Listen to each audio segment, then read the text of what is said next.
इस वीडियो में हम बात करेंगे ऑर्थोपेडिक्स के टॉपिक फ्रैक्चर्स की। ऑर्थोपेडिक्स के टॉपिक्स को हम 7 सेक्शन में डिवाइड कर रहे हैं, जिसमें फर्स्ट सेक्शन में हम डिस्कस करेंगे फ्रैक्चर्स के बारे में, देन इंजरीज एंड डिसलोकेशंस। फ्रैक्चर्स के अंदर हम डिस्कस करेंगे फ्रैक्चर्स की डेफिनेशन, क्लासिफिकेशन, उसके clinical features, stages of fracture healing, factors affecting fracture healing, treatment or management of fractures, complications, and detailed description of fractures in children, upper extremity and lower extremity। सबसे पहले हम बात करेंगे fractures की definition की। तो bone की continuation में ब्रेकडाउन होना ही फ्रैक्चर कहलाता है। ये ब्रेकडाउन जो है सरफेस पे भी हो सकता है, दैट इज़ बोन के कॉर्टेक्स में भी हो सकता है, और जो आर्टिकुलर सरफेसेस होती है बोन्स की जो कि जॉइंट बनाती है, वहाँ पर भी हो सकता है। आगे बढ़ने से पहले हम बोन के ओवरव्यू के बारे में पढ़ेंगे। तो सबसे पहले बोन के 3 पार्ट्स होते हैं, epiphysis, diaphysis and metaphysis. Epiphysis जो होता है वो end portion of long bones को हम एपिफाइसिस कहते हैं। ये ओवरव्यू लॉन्ग बोन्स का है। डाइफाइसिस जो होता है वो shaft portion of the long bones को हम डाइफाइसिस कहते हैं। और मेटाफाइसिस जो है वो एक ग्रोथ रीजन होता है, ग्रोथ जोन होता है लॉन्ग बोन्स के अंदर, जो कि एपिफाइसिस और डाइफाइसिस के बीच में प्रेजेंट होता है। अब पेरिओस्टियम जो है वो आउटर थिन लेयर होती है बोन्स की, जिसे पेरीओस्टियम कहते हैं। और एंडोओस्टियम जो है वो बोन की इनर लाइनिंग को कहते हैं। अब बोन में 2 टाइप की बोन्स होती हैं, कॉम्पैक्ट बोन और स्पंजी बोन। कॉम्पैक्ट बोन जो होती है वो डेंस हार्ड बोन होती है, जो कि आउटर लेयर में प्रेजेंट होती है। और स्पंजी बोन, जिसको हम कैंसलस बोन भी कहते हैं, ये एक पोरस टिश्यू होता है जो कि बोन के इनसाइड पाया जाता है, जिसके अंदर रेड बोन मेरो भी प्रेजेंट होती है, और ये end portion of long bones में प्रेजेंट होता है। रेड बोन मेरो जो है वो ब्लड सेल्स बनाने के लिए काम करती है, और येलो बोन मेरो जो है मेडुलरी कैविटी के अंदर प्रेजेंट होती है, दैट इज़ डायफाइसिस रीजन, जो कि फैटी टिश्यू होता है। मेडुलरी कैविटी एक होलो स्पेस होता है डायफाइसिस के अंदर। हाइलिन कार्टिलेज जो होता है वो बोन के एंड पोर्शंस में एक कनेक्टिव टिश्यू प्रेजेंट होता है, उससे हम हाइलिन कार्टिलेज कहते हैं, जो कि जॉइंट बनाने में हेल्प करेगा। और एपिफाइजियल लाइन जो है वो एक रेमिनेंट होता है ग्रोथ जोन का, जो कि बच्चों में पाया जाता है। उसका बचा हुआ पोर्शन एपिफाइजियल लाइन कहलाता है। जब ग्रोथ रुक जाती है तब ये लाइन देखने को मिलती है अडल्ट्स के अंदर। अब हम बात करेंगे क्लासिफिकेशन फ्रैक्चर्स की। तो हम फ्रैक्चर्स को बहुत कैटेगरीज के बेसिस के ऊपर क्लासीफाई कर सकते हैं, on the basis of aetiology, extent of fracture line, displacements, relationship with external environment, complexity of treatment, quantum of force causing fracture, pattern and atypical fracture। सबसे पहले बात आती है on the basis of aetiology, मतलब किस कारण से fracture हुआ है, उसके बेसिस पर हम फ्रैक्चर्स को 3 पार्ट में क्लासीफाई कर सकते हैं, ट्रॉमेटिक फ्रैक्चर, पैथोलॉजिकल फ्रैक्चर और स्ट्रेस फ्रैक्चर। सबसे पहले हम बात करेंगे ट्रॉमेटिक फ्रैक्चर की। नाम से ही पता चल रहा है, अगर फ्रैक्चर किसी ट्रॉमा की वजह से हुआ है तो उसे हम ट्रॉमेटिक फ्रैक्चर बोलेंगे। और इस फ्रैक्चर को होने के लिए एक्सेसिव फोर्स की रिक्वायरमेंट होती है, तभी ट्रॉमेटिक फ्रैक्चर देखने को मिलेगा। और ये डे टू डे प्रैक्टिस में हमको देखने को मिल सकता है, जैसे कि fractures due to fall, road traffic accidents, fights etcetera. Second है पैथोलॉजिकल फ्रैक्चर। वो फ्रैक्चर जो किसी अंडरलाइंग डिजीज़ की वजह से होता है, उसे हम पैथोलॉजिकल फ्रैक्चर कहते हैं। इसमें किसी एक्सटर्नल फोर्स की रिक्वायरमेंट नहीं होती है, जैसा कि fracture through a bone weakened by metastasis. किसी अंडरलाइन डिजीज़ की वजह से बॉडी की बोन्स जो है वो वीक हो गई है, तो ना के बराबर फोर्स से भी फ्रैक्चर्स हो जाते हैं। उस टाइप के फ्रैक्चर्स को हम पैथोलॉजिकल फ्रैक्चर्स कहते हैं। और ये फ्रैक्चर्स मोस्ट ऑफनली नॉन यूनियन की तरफ जाते हैं, मतलब उनका यूनियन नहीं होता है, वो जुड़ नहीं पाती है। थर्ड कैटेगरी है स्ट्रेस फ्रैक्चर। ये एक स्पेशल टाइप का फ्रैक्चर है। ये फ्रैक्चर्स एक रिपीटेटिव स्ट्रेस की वजह से देखने को मिलता है, जिससे कि बोन के जो ट्रेबेक्युलस होते हैं उसके अंदर ब्रेकडाउन हो जाता है।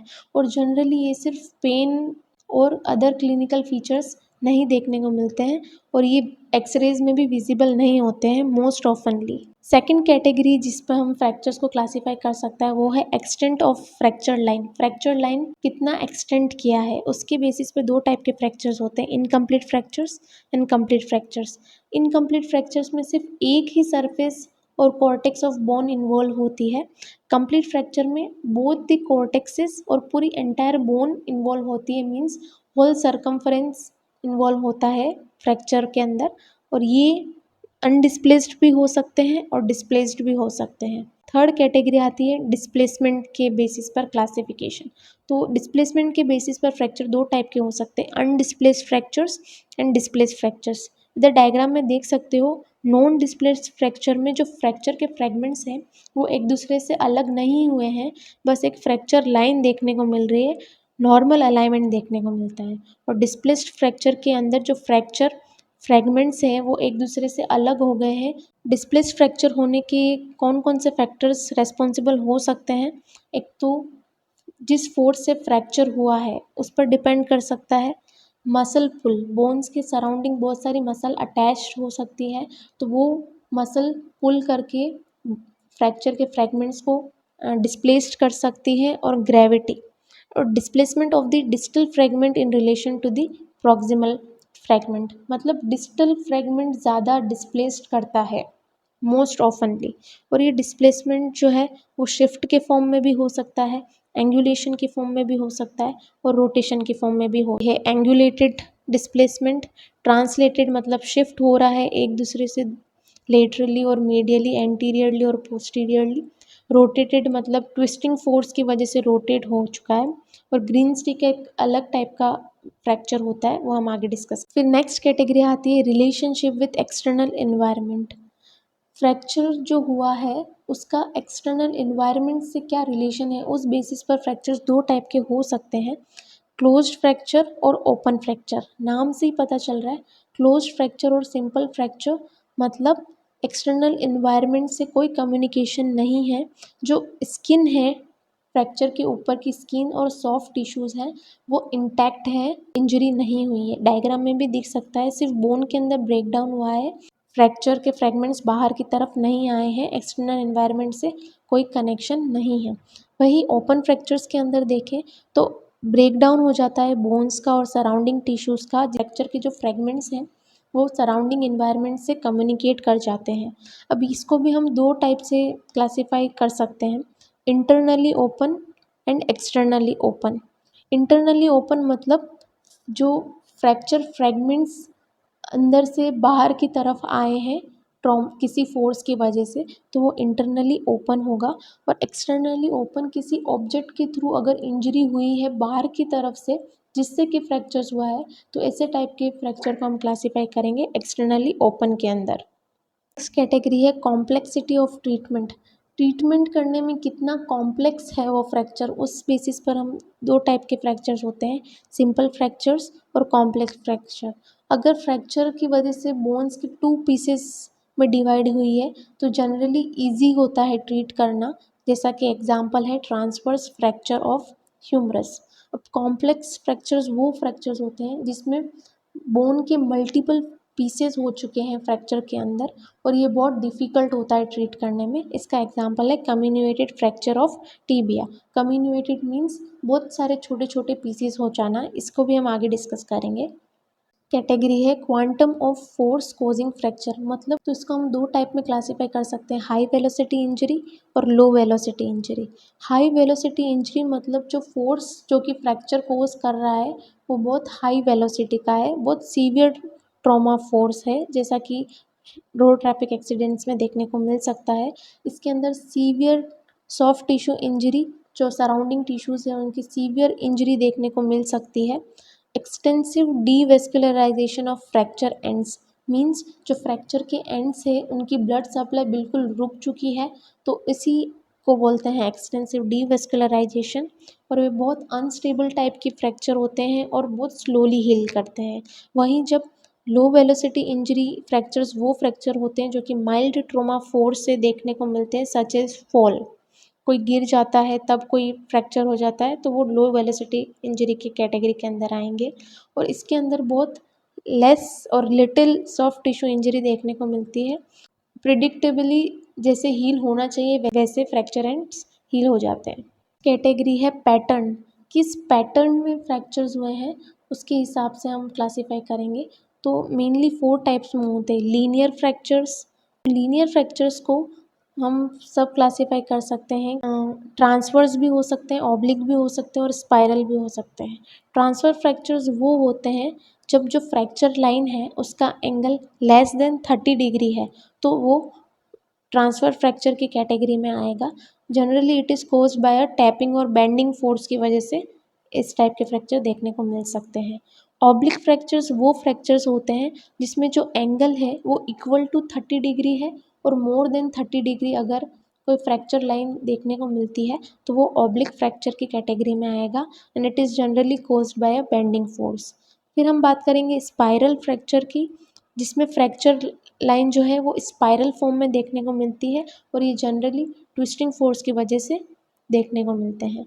अब हम बात करेंगे कम्युनिकेटेड फ्रैक्चर, जिसमें जो फ्रैक्चर के मल्टीपल फ्रैगमेंट्स देखने को मिलते हैं बोन के और ये जनरली क्रशिंग और कंप्रेशन फोर्स की वजह से देखने को मिलती है। इसको हम सब क्लासिफाइड कर सकते हैं अगर लेस देन 50% का या फिर मोर देन 50% कम्युनिकेशन हुआ है उस बेसिस पे हम इसको सब क्लासीफाई भी कर सकते हैं। सेगमेंटल फ्रैक्चर उन फ्रैक्चर्स को बोलते हैं जिसमें बोन के सेगमेंट हुए हैं 2 अलग अलग जगह से तो उसको हम बोलेंगे सेगमेंटल फ्रैक्चर। और बोन लॉस मतलब बोन इतना सीवियर ट्रॉमा हुआ है कि बोन के फ्रैगमेंट्स ही लॉस्ट हो चुके हैं तो वो इस कैटेगरी के अंदर आएंगे। ये मोर देन 50% बोन लॉस भी हो सकता है, अप टू 50% बोन लॉस भी हो सकता है और कंप्लीट बोन लॉस भी हो सकता है। कैटेगरी है एटिपिकल टाइप ऑफ फ्रैक्चर्स। ये बहुत एटिपिकल टाइप के फ्रैक्चर्स हैं, मतलब फ्रैक्चर हैं लेकिन फ्रैक्चर की कैटेगरी से थोड़े डिफर करते हैं। तो इसमें 6 टाइप के फ्रैक्चर्स देखने को मिलते हैं, जिसमें फर्स्ट फ्रैक्चर है ग्रीन स्टिक फ्रैक्चर्स। ये बच्चों में ही देखने को मिलता है जिसमें बोन्स क्या है इलास्टिक हो जाती है, वीकेंड हो जाती है तो एक साइड के कॉर्टेक्स के अंदर ब्रेक हो जाने की वजह से वो ट्विस्ट हो जाती है। अगर मिनिमल फोर्स लगाएंगे तो भी बोन्स जो है वो बेंड हो जाएगी और इस टाइप के फ्रैक्चर्स को हम ग्रीन स्टिक फ्रैक्चर्स कहते हैं।